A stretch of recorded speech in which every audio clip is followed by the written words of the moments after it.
जाऊयात शरदचंद्र पवार गटाचे जयंत पाटील पत्रकार परिषद घेत आहेत। 1000 कोटी रुपयाचा आहे, त्यात यावर्षी पुन्हा 1,10,000 कोटीचं वेगळं कर्ज काढायची तयारी सरकारची आहे। म्हणजे महाराष्ट्रातल्या माणसावर आत्तापर्यंत 65 ते 70 हजार रुपये प्रति माणशी कर्ज या सरकारने आता चढवून ठेवलेलं आहे आणि सरकारची आर्थिक परिस्थिती अतिशय दयनीय झालेली आहे। सर्वसाधारणपणाने राजकोषीय तूट ही सकल उत्पन्नाच्या 3% आत असायला पाहिजे, पण या सरकारने यावर्षी 2 अर्थसंकल्प आणि 1 पुरवणी मागणी मांडली आणि राजकोषीय तूट 3% वर जाऊ नये ती आता 4.3% पोहोचलेली आहे। म्हणजे महाराष्ट्रातली कोणतीही कमिटमेंट या सरकारला आता पूर्ण करता येणार नाही अशा परिस्थितीत हे राज्य नेण्याचं काम यांनी केलं आहे।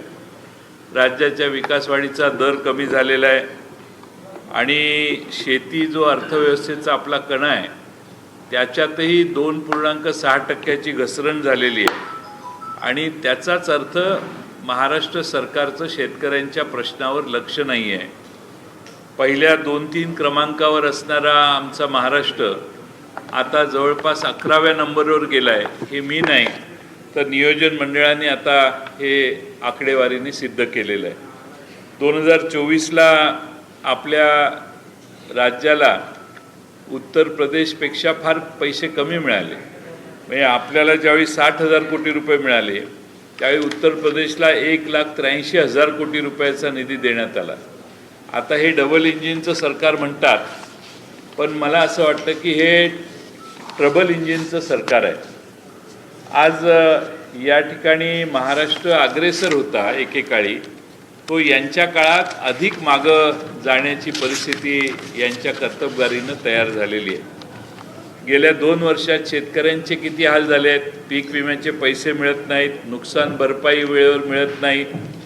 आज झालेल्या नुकसानाची भरपाई वर्षभराने, 6 महिन्यांनी, 8 महिन्याने दिली जाते। निर्यातीचं चुकीचं धोरण केंद्राने आखल्यामुळं महाराष्ट्रातल्या कांदा उत्पादक, संत्रा उत्पादक, केळी उत्पादक, कपास उत्पादक या सगळ्याच शेतकऱ्यांचं अतोनात नुकसान हे भारतीय जनता पक्षाच्या केंद्रीय राजवटीनं केलं। योग्य हमीभाव नाही आहेत आणि दुसऱ्या बाजूला दुधाला देखील भाव नाही। दुधाला भाव देण्याच्या विषयी आमचे खासदार निलेश लंके यांनी नगरला एक मोठं आंदोलन केलं। त्यावेळी सरकारने वेगळी आश्वासनं त्यांना दिली, पण त्यावरही कोणताही उपाययोजना सरकारने केलेली नाही। आज महागाईमुळं शेतकऱ्यांचा खर्च वाढलेला आहे आणि महागाईमुळं खर्च वाढल्यामुळं आज जी MSP जाहीर करण्यात येते त्यात खर्च देखील शेतकऱ्याचा निघत नाही। 2023-24चे PM फसल विमा योजना मधील कव्हरेजमध्ये 4.17%ने घट झालेली आहे। राज्यामध्ये जानेवारी ते मे या फक्त 5 महिन्यात महाराष्ट्रामध्ये 1076 शेतकऱ्यांनी आत्महत्या केलेल्या आहेत। हे विदारक सत्य आपल्या महाराष्ट्राला दिसतंय। आज तरुणांची परिस्थिती काय आहे, बेरोजगारी आणि उद्योगधंद्याची परिस्थिती काय आहे। बेरोजगारी आता 11%च्या वर गेलेली आहे। महाराष्ट्रात 17 प्रकल्प येणार होते, ते राज्याच्या बाहेर गेले। जाताना राज्याच्या प्रमुख नेत्यांनी ते प्रकल्प आपल्या राज्यात राहावेत याचा कोणताही प्रयत्न केला नाही। गुजरात राज्यात विशेषतः प्रकल्प गेले तर मुख गिळून गप्प बसणारी आमची महाराष्ट्राचे सध्याचे सत्ताधारी आहेत। आज महाराष्ट्र सरकारमध्ये 2.5 लाख पदं रिकामी आहेत। त्याच्यात काही विशेष प्रमाण भरतीचं फार प्रयत्न होत नाहीत। कुठं 20,000 भरले, कुठं 80,000 भरले अशा घोषणा आहेत, पण प्रत्यक्ष अनुभव महाराष्ट्रातल्या तरुणांना येत नाही।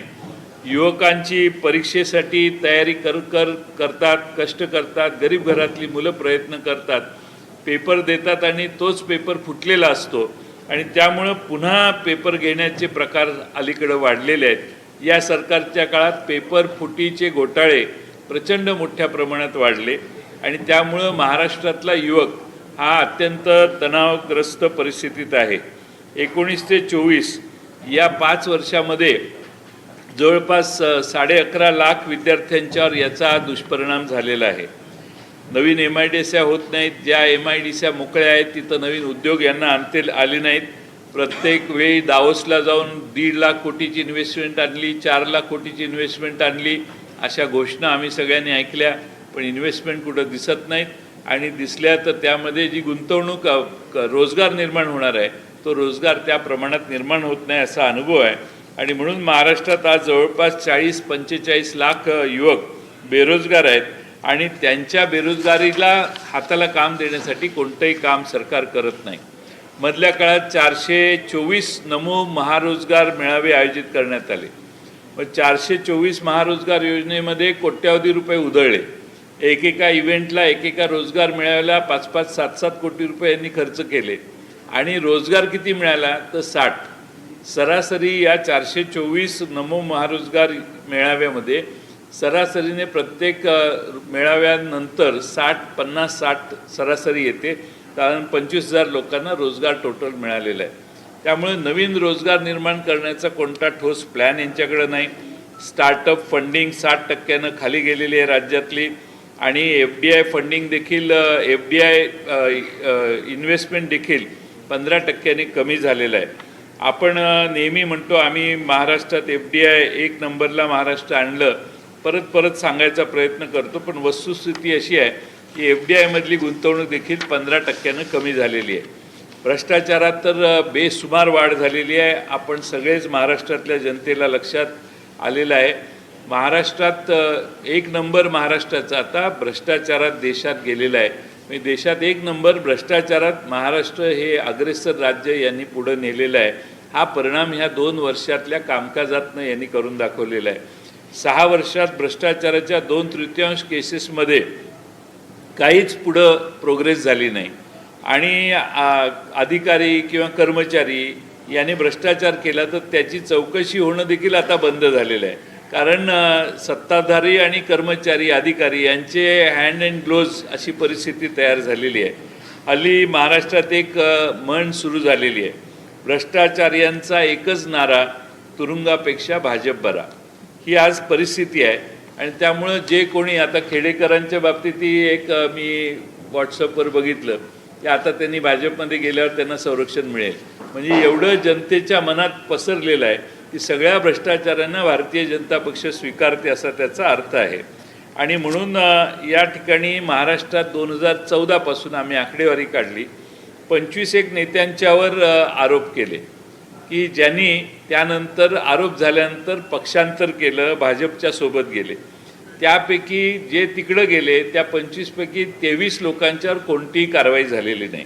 उदाहरणच द्यायचं असेल तर अलीकडे लेटेस्ट उदाहरण म्हणजे खासदार रवींद्र वायकर, ज्यांनी अर्ज भरत्याच्या काळात, निवडणुकीच्या काळात सांगितलेलं होतं की माझ्यावर प्रचंड दबाव आला आणि मग मला तिकडं जावं लागलं.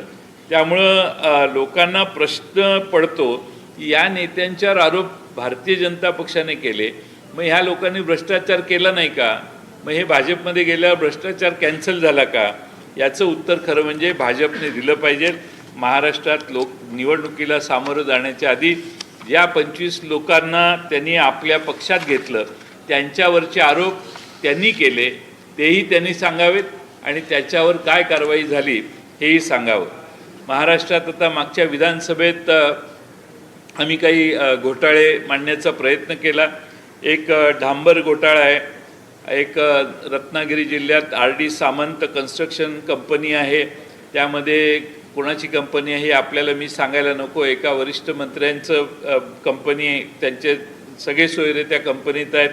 त्या जिल्ह्यातले सगळे कामं, सार्वजनिक बांधकाम, MIDC, नॅशनल हायवे, जे काही काम निघेल ते या कंपनीला मिळतं. आणि वापरलेल्या डांबराची एकच पावती ही या सगळ्या 3-4 वेगळ्या विभागांना दिली जाते आणि डांबर वापरलं जात नाही, पण डांबर वापरलं असं रेकॉर्ड केलं जातं. हा एक मोठा घोटाळा हा रत्नागिरी जिल्ह्यात सर्रास चालू आहे असं आमचं सगळ्यांचं मत आहे. मी मेगा इंजिनिअरिंगच्या घोटाळ्याबद्दलही विधानसभेत विषय मांडला. मेगा इंजिनिअरिंगमध्ये गौण खनिजाचं उत्खनन केलं, तहसीलदाराने दंड ठोठावला 105 कोटीचा. कलेक्टरने स्वतःकडे फाईल मागवून घेतली आणि 105 कोटीचा दंड मेगा इंजिनिअरिंगचा माफ केला. त्याच्यावर चौकशी करण्यासाठी गेले 8 महिने मी पाठपुरावा स्वतः करतोय.